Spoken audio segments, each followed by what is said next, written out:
Merci, Monsieur le député. Je cède maintenant la parole au député de l'Acadie. Merci, Madame la Présidente. Alors, je prends la parole cet après-midi en cette Chambre et ce n'est pas parce que c'est de gaieté de cœur et ce n'est pas parce que c'est drôle. En fait, Madame la Présidente, c'est pathétique. Pathétique l'exercice qu'on est en train de faire, qui nous est imposé par le gouvernement. Pour deux raisons. La première, c'est qu'on est dans une procédure de bâillon. Déjà en soi, c'est une procédure exceptionnelle, dont le gouvernement utilise, je dois dire, assez régulièrement cette procédure. Je me rappelle le leader du gouvernement qui nous disait « Oui, mais écoutez, c'est dans notre procédure, on peut le faire, bien sûr, mais en abuser, bien, ça évidemment empêche les parlementaires de faire leur travail. » Vous avez vu le nombre d'articles dans ce projet de loi. Vous avez vu l'impact de ces articles sur la population en général. C'est énorme. Mais il y a pire que ça, Madame la Présidente. Non seulement on est dans une procédure de bâillon, mais quand vous regardez le projet de loi, vous vous rendez compte que le ministre va avoir d'immenses pouvoirs et que ces pouvoirs, il va les exercer par règlement. Par règlement. Les règlements, là, on ne les débat pas ici à l'Assemblée. Ça se fait dans le bureau du ministre, conseil exécutif, publié, et voilà, c'est terminé. Donc là, j'avoue que c'est assez spécial. On nous impose un bâillon, puis dans ce projet de loi-là, le ministre va agir par règlement. Très, très particulier et désolant, je vous dirais. Au fond, ce qu'on vit, c'est le bilan désastreux de la CAQ qui a été incapable de livrer pendant toutes ces années, mais qui est capable d'utiliser le bâillon, par exemple.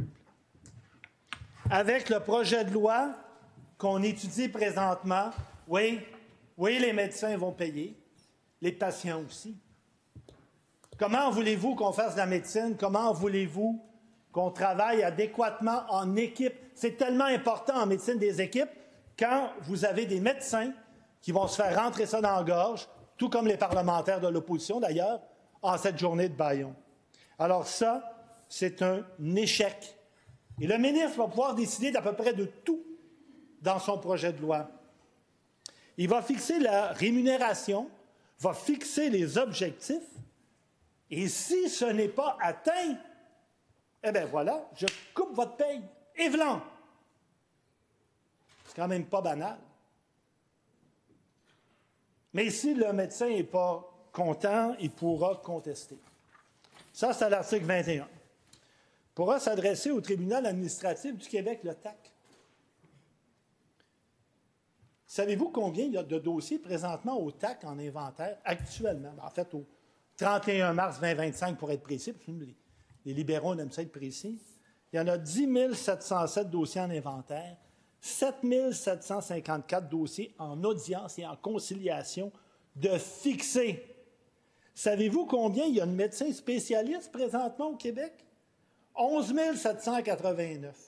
Et d'omnipraticiens, 10 675. Si, après l'adoption du projet de loi, ces médecins-là se font couper puis ils ne sont pas contents, puis qu'ils décident d'aller au TAC, avez-vous une idée de ce que ça va faire au sein du tribunal administratif? Est-ce que le gouvernement a fait une analyse de l'impact? Est-ce qu'on a consulté le TAC?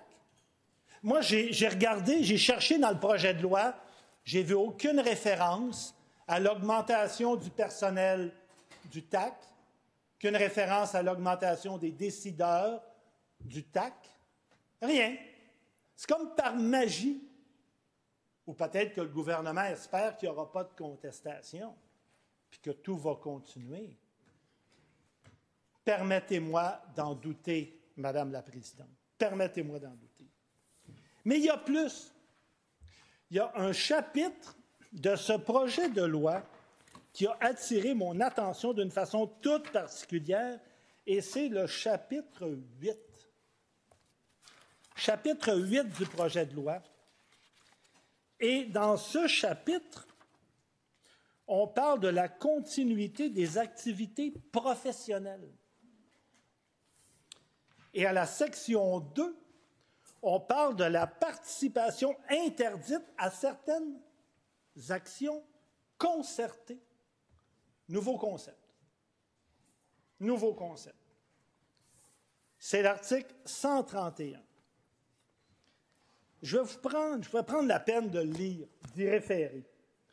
On dit qu'il est interdit à un médecin de participer ou de continuer de participer à toute action concertée qui a pour effet de faire cesser, diminuer ou ralentir son activité professionnelle par rapport à l'activité telle qu'elle était exercée avant que cette action soit entreprise, notamment en diminuant ou en ralentissant sa participation à un comité, un groupe de travail ou à un autre forum qui, par ailleurs, n'est pas défini. Ralentir sa participation à un comité. Affecter négativement l'accès aux services d'un domaine de la santé. Ralentir ou entraver le bon déroulement du parcours de formation. Madame la Présidente, diminuer ou ralentir son activité professionnelle. Comment on va mesurer ça? Le gouvernement de la CAQ a une mesure pour évaluer l'intensité d'une activité professionnelle. Ça veut dire quoi, ça? Comment ils vont faire? Mais pourtant, ça va s'appliquer à des médecins, là. Ça va s'appliquer à des médecins. Alors, ça veut dire quoi?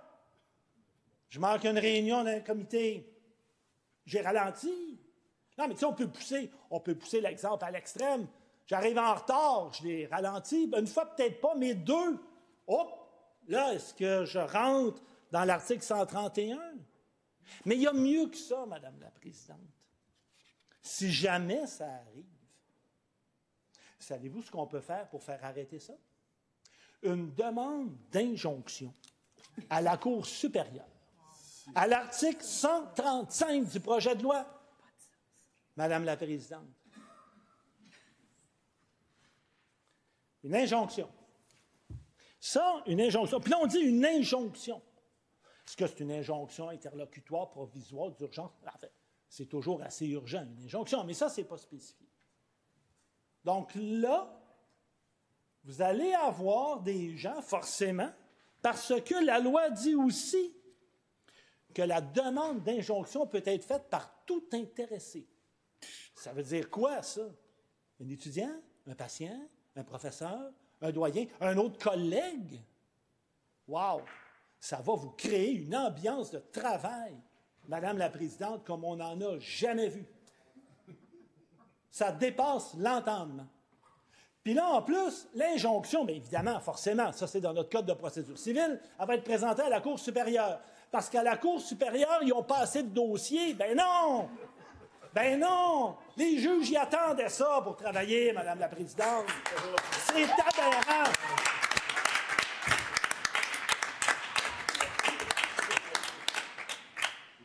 En passant, l'injonction, c'est pas obligatoire. Le tribunal n'est pas obligé de l'accorder. Puis comment ils vont faire la preuve? Comment ils vont colliger la preuve?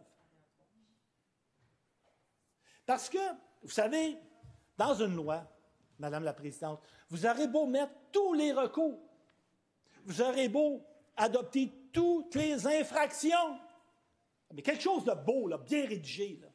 À la fin de la journée, quand vous êtes devant le tribunal, ça, je peux vous en parler, parce que des procès, dans ma vie, j'en ai plein. C'est une question de preuve. Le juge va vous écouter, ou la juge, puis il va décider selon la preuve que vous allez lui apporter. Alors, ils vont ramasser ça comment? Cesser, diminuer, ralentir son activité professionnelle. Ils vont venir faire témoigner des collègues. Comment est-ce qu'ils vont alléguer ça? Puis c'est vrai, hein, que nos tribunaux ont pas assez de travaux présentement. Fait que ça va juste surcharger les tribunaux. Et je tiens à le souligner. Franchement, là, Ça, j'avais jamais vu ça. Mais c'est pas fini. Si au moins on arrêtait là. Ben non, Madame la Présidente. Le projet de loi va plus loin. Il crée un inspecteur national. Un inspecteur national qui va gérer, qui va surveiller, qui va regarder l'assignation des médecins à chaque semaine, l'article 146, comment le médecin va remplir son travail avec diligence. Hey, ça, on avait besoin de ça au Québec, Madame la Présidente, une police médicale. On n'a pas assez de police d'abord. Ça va être bon, ça. Puis, question de climat de travail, Madame la Présidente, comptez sur moi, ça va aider beaucoup, ça. Et l'inspecteur national, ce qu'on ne dit pas, là, il va être seul. Est-ce qu'il va être seul pour tout le Québec? Est-ce qu'il va devoir engager des gens? Combien? Non, parce qu'on parle aussi parfois de bureaucratie qui est trop lourde. À chaque fois qu'on va en commission parlementaire, on nous dit qu'il y a trop de bureaucratie. S'il vous plaît, pouvez-vous nous enlever? Bien là, le gouvernement, par bâillon, est en train d'en rajouter une couche pour policer les médecins qui, en passant, sont des professionnels.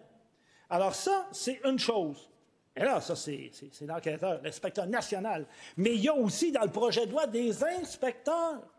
Parce qu'à la section 6 du même chapitre, qui s'intitule « Inspection et enquête », le ministre, celui-là même qui aura tous les pouvoirs, pourra autoriser toute personne à agir comme inspecteur. Et pourquoi faire? Combien? Ça va coûter combien? Est-ce qu'il y a une analyse qui a été faite? Parce que là, jusqu'à maintenant, là, dans les quelques minutes là, où j'ai débuté mon exposé, là, on a parlé du TAC et de l'impact, puis on ne sait pas ce que c'est, mais ça ne coûtera pas moins cher. On a parlé de la Cour supérieure avec ses recours. Et là, on est en train de parler d'inspecteurs, puis on a parlé d'un inspecteur national qui ne travaillera probablement pas tout seul. Alors là, on en accumule des couches. 1, 2, 3, 4. Pensez-vous qu'en bout de piste, sincèrement, Madame la Présidente, ça va aider les patients et les médecins, puis ça va aider le climat de travail?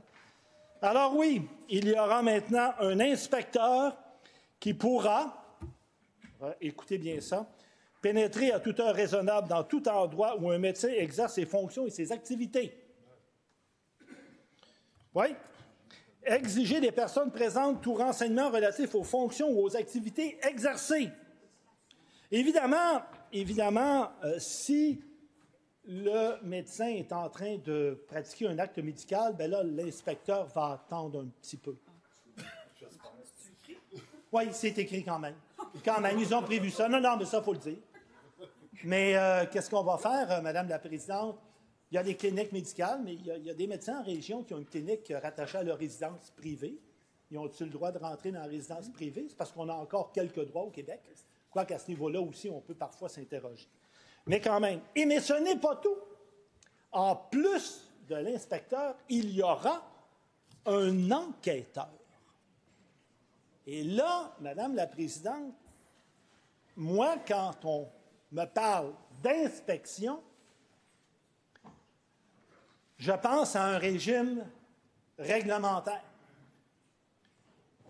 S'assurer que le régime administratif fonctionne bien.